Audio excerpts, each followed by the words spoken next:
Telangana BJP అధ్యక్ష రేసులో అర డజనుకు పైగా పేర్లు యమ స్పీడ్గా చక్కర్లు కొడుతున్నాయి. ఎప్పుడు ఏ పేరు తెర మీదకు వస్తుందో, ఎవరు అధ్యక్ష పీఠాన్ని అధిరోహిస్తారో అంతా సస్పెన్స్గా తయారైంది. మహిళ అని కొందరు, బీసీ నేత అని కొందరు, కొత్త వారికి కాదు సీనియర్లకే అధ్యక్ష పదవి అంటూ మరికొందరు రకరకాల ప్రచారాలకు తెరలేపుతున్నారు. ఆ క్రమంలో అధ్యక్ష పదవిపై సస్పెన్స్కు తెరదించడానికి ఢిల్లీ పెద్దలు కసరత్తు మొదలుపెట్టారు.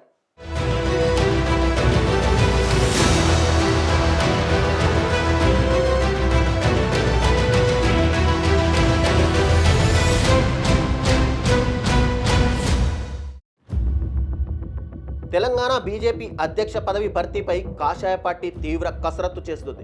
38 జిల్లాలకు గాను 19 జిల్లాలకు అధ్యక్షులను ప్రకటించి సంస్థాగతంగా రాష్ట్ర అధ్యక్ష ఎన్నికకు అర్హత సాధించిన రాష్ట్ర బీజేపీ స్టేట్ ప్రెసిడెంట్ రేసులో ఉన్న ఆశావాహులపై దృష్టి పెట్టినట్టుగా తెలుస్తుంది. ఈ రేసులో ఉన్న ఒక్కొక్కరిని ఎలిమినేట్ చేసుకుంటూ చివరకు టాప్ 3కి చేరిన తర్వాత ఎవరికి ఇవ్వాలనే దానిపై నిర్ణయం తీసుకున్నట్టు పార్టీ వర్గాలు చెబుతున్నాయి. అధ్యక్షుడి రేసులో ప్రధానంగా ఈటెల రాజేందర్, బండి సంజయ్, ధర్మపురి అరవింద్, రామచందర్ రావు, రఘునందన్ రావు, మురళీధర్ రావు, మహిళా కోటాలో డీకే అరుణతో పాటు మరికొంతమంది పేర్లు బలంగా వినిపిస్తున్నాయి. ఇక సంస్థాగత ఎన్నికల ముగింపు దశకు వచ్చిన నేపథ్యంలో అధిష్టానం ఒక్కొక్కరిని అధ్యక్ష రేసులో నుంచి తప్పించే ప్రయత్నం చేస్తున్నట్టు తెలుస్తుంది. అందులో భాగంగానే ఎలిమినేషన్ ఎపిసోడ్లో నిజామాబాద్ ఎంపీ ధర్మపురి అరవింద్ మొదటగా చెక్ పెట్టారనే చర్చ జోరుగా సాగుతుంది. 2019 ఎన్నికల్లో పసుపు బోర్డు తీసుకొస్తాననే హామీతో ధర్మపురి అరవింద్ ఎన్నికలకు వెళ్లి అప్పటి సిట్టింగ్ ఎంపీ కల్వకుంట్ల కవితకు చెక్ పెట్టగలిగారు. అప్పట్లో పార్టీకి సంబంధం లేకుండా ఆయన వ్యక్తిగతంగా బాండ్ పేపర్ రాసి మరీ పసుపు బోర్డు ఏర్పాటుపై ప్రచారం చేసుకున్నారు. పార్టీ పరంగా బీజేపీ దానిపై ఎలాంటి హామీ ఇవ్వలేదు. అయినప్పటికీ అరవింద్ కేంద్ర పెద్దలను ఒప్పించి పసుపు బోర్డును సాధించడంలో సక్సెస్ అయ్యారు. జాతీయ పసుపు బోర్డును నిజామాబాద్లో ఏర్పాటు చేయించగలిగారు. అంతేకాదు పసుపు బోర్డు ఏర్పాటుతో పాటు బోర్డు చైర్మన్గా సైతం ఉమ్మడి నిజామాబాద్కు చెందిన వ్యక్తినే కేంద్ర ప్రభుత్వం నియమించడంతో అరవింద్కు అధ్యక్ష పదవి లేనట్లే అని తెలుస్తోంది. తెలంగాణ బీజేపీ పగ్గాల కోసం పార్టీలో పెద్ద ఎత్తున పోటీ నెలకొంది. ఎవరికి వారు అధ్యక్ష పీఠం తమకే దక్కుతుందన్న ధీమాతో కనిపిస్తున్నారు. అయితే రేసులో ఉన్న వారిని ఒక్కొక్కరి ఈక్వేషన్స్ బట్టి ఫిల్టర్ చేసే పనిలో అధిష్టానం ఉన్నట్టుగా సమాచారం. అధ్యక్ష రేసులో అధిష్టానం ఎలిమినేషన్ ప్రక్రియను మొదలుపెట్టడంతో నేతల్లో ఉత్కంఠ నెలకొంది. పోటీలో ఉన్న వారిలో కొందరు అధిష్టానం దయాదాక్షిణ్యాల కోసం ఆశగా ఎదురు చూస్తుంటే ఈటెల రాజేందర్, రామచంద్రరావులు మాత్రం ప్రెసిడెంట్ పోస్ట్ తమకే దక్కుతుందని చాలా కాన్ఫిడెన్స్తో కనిపిస్తున్నారు. పోలింగ్ బూత్ స్థాయి నుంచి జాతీయ అధ్యక్షుడి ఎన్నిక కోసం కాషాయ దళం దేశవ్యాప్తంగా సంస్థాగత ఎన్నికలు నిర్వహించుకుంటోంది. జాతీయ అధ్యక్షుడితో పాటు పలు రాష్ట్రాలకు స్టేట్ ప్రెసిడెంట్లను నియమించే ప్రక్రియ కొనసాగుతోంది.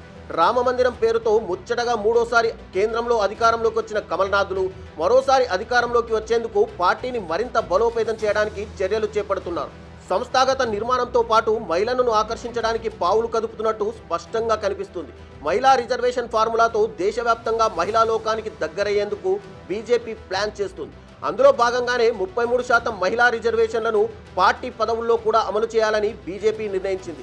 ఈ నేపథ్యంలో 5 నుంచి 6 రాష్ట్రాలకు మహిళల్ని అధ్యక్షులుగా నియమించే ఛాన్స్ కనిపిస్తుంది. అయితే రాష్ట్రంలో కూడా మహిళలకు పెద్దపీట వేయాలని నేతలు చెబుతున్నప్పటికీ అవి మాటల వరకే పరిమితమయ్యే అవకాశాలే ఎక్కువగా కనిపిస్తున్నాయి.